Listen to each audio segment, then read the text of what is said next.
notre chère amie d'ailleurs, Soraya, ma chère Soraya, elle est où? Et mon cher Bonjour. Nabil, elle est là. Bonjour. Bonjour, ma chère Bonjour, salam Soraya. alaikum. Wa Merci alaykoum beaucoup salam. pour, bonjour, merci. Pour cette conférence, je vais être un peu rapide et je crois que l'essentiel et le premier point, c'est l'importance de représenter l'islam autrement et de le faire paraître autrement. C'est vraiment ce que je retiens de votre travail. Et en fait, je crois que la majorité des musulmans veulent vivre en paix et aspirent à la paix. Et que ces 10% là d'extrémisme qui viennent un peu envahir le champ de la vision. Et votre travail va venir comme ça un peu renverser ou en tout cas rendre possible cette représentation de l'islam. Et j'étais très sensible, voilà, à ce que vous dites de la connaissance des mots, du travail important sur le sacré et l'expression même de la représentation de l'islam. C'est par là que ça doit passer. Et je vous remercie infiniment pour ce travail. Vous avez soulevé certains termes comme Ta'wil, bien sûr, le sens premier de la révélation. Je pensais aussi, en vous écoutant, à Taqlid, comment on lit le Coran. Je pensais à Al-Qiyas, c'est-à-dire l'équilibre des mots, comment on entend les mots, comment on les comprend. Je pensais à la notion de Ijma qui est le consensus et qui est une première façon chez les musulmans au départ de penser en commun, de penser en communauté, de prendre, je sais que sallallahu alayhi wa sallam prenait temps d'écouter la communauté de chacun comme une forme de démocratie un peu initiale, me paraissait important. Et bien sûr, la question de la révélation, vous en avez parlé, comment on lit le texte, et j'étais sensible à ce que vous disiez de Suyuti, il faut 80 sciences pour comprendre, pour arriver à comprendre un terme, un texte. Et ce que vous disiez aussi des lettres, pour comprendre Iqra, il ne suffit pas simplement de lire, il suffit de comprendre le sens et il y a des résonances et des manières de lire les lettres pour comprendre le sens. Et bien sûr, l'ijtihad, qui est l'effort de penser la loi.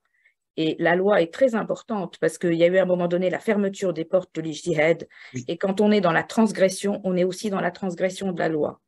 Et ces dérives, si on revient à quelque chose de peu axial, on peut travailler et qu'il y ait un enseignement, un peu une transmission qui permette effectivement de penser la loi et de ne pas être dans ces dérives du sens. Parce que je crois que c'est un peu au niveau du sens. Vous avez parlé aussi de la culture, de la civilisation, de la subjectivité dans la loi. Et je crois que vraiment, vous avez ouvert des pistes. Et merci beaucoup parce que je crois que c'est vraiment un sens très important de ce que vous apportez au niveau de l'enseignement et des études à venir, qui existent aujourd'hui, hein, mais comment les rassembler et pour pouvoir transmettre quelque chose. Merci, c'est ce que je voulais un peu dire. C'est moi qui vous remercie, très chère Soraya. Merci beaucoup pour. Alors, vous avez synthétisé aussi beaucoup de points qui ont été développés, partagés avec vous, toutes et tous. Et c'est vrai que ces termes, vous avez totalement raison, ce sont les clés, enfin, et toute la problématique, c'est comment mettre ces termes dans les serrures et comment pouvoir les tourner pour ouvrir les sens, hein, qui sont portés dans la révélation. Mais au-delà, vous avez utilisé un terme qui est très important, le terme de l'ijtihad ou l'ijma'. Bon, l'ijtihad, bien sûr, d'ailleurs, qui est basé sur le schème de iftihal. Et l'iftihal, c'est celui qui ne cesse de faire le même effort jusqu'au moment où il arrive au résultat. C'est quand même assez noble comme démarche et ça nous enseigne quelque chose d'extrêmement noble à ne pas cesser de travailler, d'interroger collectivement, bien sûr, parce que nous apportons collectivement des clés par rapport au texte et par rapport à ce que ce corpus impacte le monde et comment il est représenté. La représentation de l'islam, ma chère Soraya, vous le connaissez très très bien, et peut-être même dans des sphères extrêmement pointues et techniques, à la lumière de vos travaux aussi et à la lumière de votre profession et de vos responsabilités, n'est pas une mince affaire, c'est une affaire difficile parce qu'elle est soumise aux interactions multiples, plurielles, infinies, de tout instant.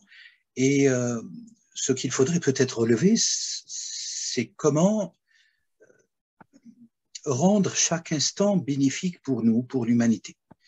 Et comment chaque instant puisse être salam, véritablement salam aux autres et à nous tous. C'est une problématique qui est posée aussi par les spirituels de l'islam, les maîtres, les sages, les prophètes et les messagers de manière générale, et qui mérite aussi une attention particulière. Peut-être qu'on n'a pas aussi, je ne l'ai pas beaucoup évoqué, qu'on n'a pas aussi, qu'on devrait tous ensemble, bien sûr, aussi accorder une place et un moment extrêmement sacré, important, dans la vie à l'aspect, pour ne pas dire à la dimension spirituelle des corpus religieux et précisément du corpus coranique de l'islam. C'est vrai qu'aujourd'hui, vous avez des formes spirituelles qui se développent ici et là, qui peuvent poser problème. Je pourrais donner l'exemple du développement personnel, par exemple. Ça interroge en tout cas. Voilà, qu'est-ce que la spiritualité, etc. Quelles sont les vocations suprêmes de la spiritualité au niveau de l'être, au niveau du collectif, au niveau de la famille, au niveau de la société, au niveau de la nation, au niveau de la planète, au niveau du macrocosme, de notre existence. Si ce n'est d'abord de plonger devant ce mystère infini qu'est l'esprit. Et lorsqu'il t'interroge à propos de l'esprit, dit l'esprit relève de l'ordre ou du commandement de mon Seigneur et vous n'avez reçu de science que très peu. Donc à la fois, ça nous renvoie à la science, à la connaissance, et ça nous renvoie à ce mystère du décret divin de cet esprit qui est commandé, qui est régi par Dieu. Voilà, donc on essaye de mettre, moi j'ai essayé de toute manière, ma chère Rousseya, Soraya, c'est juste de mettre quelques petits projecteurs sur des éléments.